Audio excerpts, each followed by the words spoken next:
Before planting onion sets, enrich the soil to increase your harvest. If you prepare the soil properly, your yield will be much larger than in previous years. Onions thrive in fertile and nutrient-rich soil. However, location is also important. They should not be planted in the same place as the previous year or where garlic or leeks were grown. Onions grow well alongside carrots. Onions protect carrots from carrot flies, while carrots protect onions from onion flies. You can also plant onions next to tomatoes, cucumbers, cabbage, or beets. But soil conditions aren't the only factor for a successful harvest. Onion sets can be treated before planting. Soaking them in salt water for a few minutes helps, but there's an even better option. One product works more effectively than salt and can be used in several ways.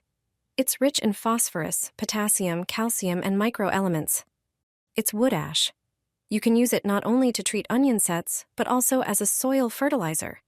Simply sprinkle ash into the planting holes, and the onions will grow like never before. Wood ash also repels onion pests. The calcium it contains is essential for the growth of all vegetables. If you don't have much ash, mix it with water and soak the onion sets for a few hours. You can also coat the bulbs in dry ash before planting.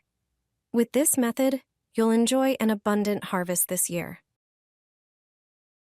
This natural fertilizer is pure gold for your plants, and it won't cost you a thing. Many people don't realize that kitchen scraps can be turned into an excellent natural fertilizer. Instead of throwing away banana peels, grind them into a fine powder using a coffee grinder. Banana peels are rich in potassium, which strengthens plant root systems. Next, grind eggshells. They are a valuable source of calcium, supporting stem and leaf growth. In a bowl, mix the ground banana peels and eggshells, then add 1 tablespoon of wood ash. Transfer the mixture into a tall container and add 1 tablespoon of ground coffee, which improves soil structure and provides essential nutrients. Pour in 1 liter of water and mix everything well. Your fertilizer is now ready. Regularly watering your plants with this natural solution will keep them healthy, strong, and resistant to diseases. It's a great eco-friendly alternative to chemical fertilizers, allowing you to make the most of household waste. I no longer buy cucumbers from the store. I grow my own seedlings at home. I cut a cucumber in half. As you can see, it contains fresh seeds. I fill a pot with soil and make a small indentation. Then I place 1/2 of the cucumber into it and cover it with soil. I set it on a sunny windowsill. To ensure the cucumber seedling grows healthy, remember a few simple rules. First, provide a sunny spot, as cucumbers thrive in warmth and light. Water regularly, but avoid overwatering. The soil should be moist, not wet. Use fertile soil, ideally enriched with compost. It's also beneficial to gently loosen the soil around the plant every few days to give the roots access to air. Once the seedling grows larger, consider using supports to help it climb upward. Most importantly, keep an eye on the plant, as a quick response to pests or diseases is key to a successful harvest.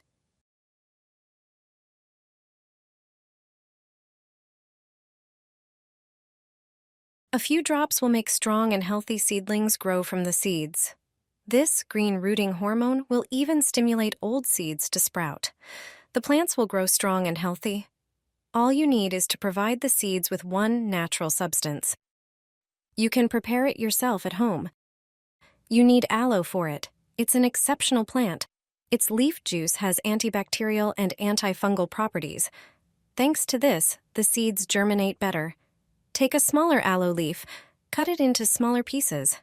Aloe contains plenty of vitamins and micro and macro elements. They have a positive effect even on old seeds. Transfer the chopped leaf to a small blender.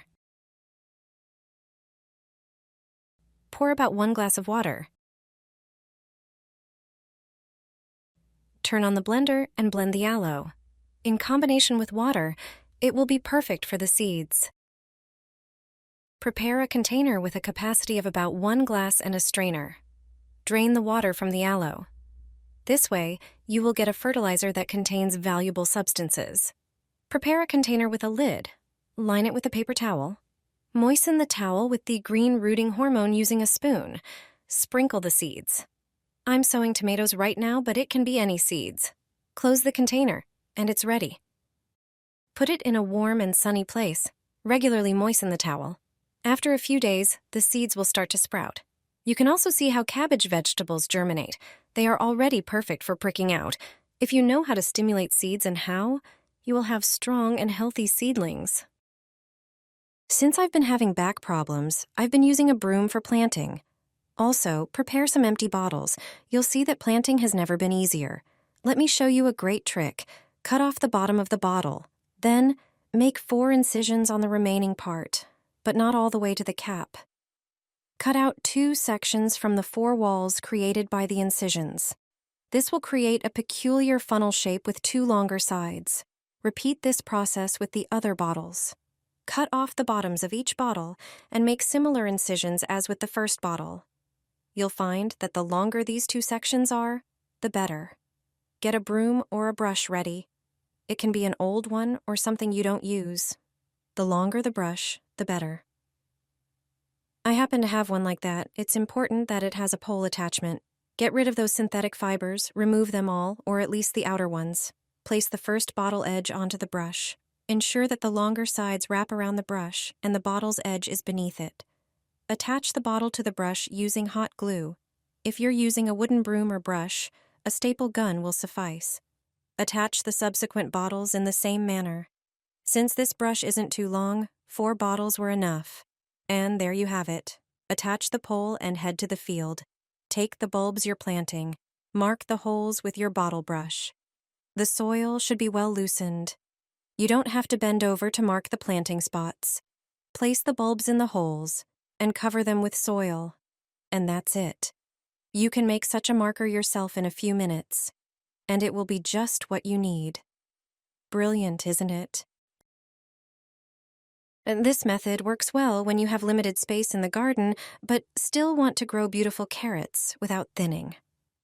Let me show you how to prepare these containers for planting. Peel off the seal of each container, but don't throw them away. Pour some water into the bottom. You can do this indoors under the tap.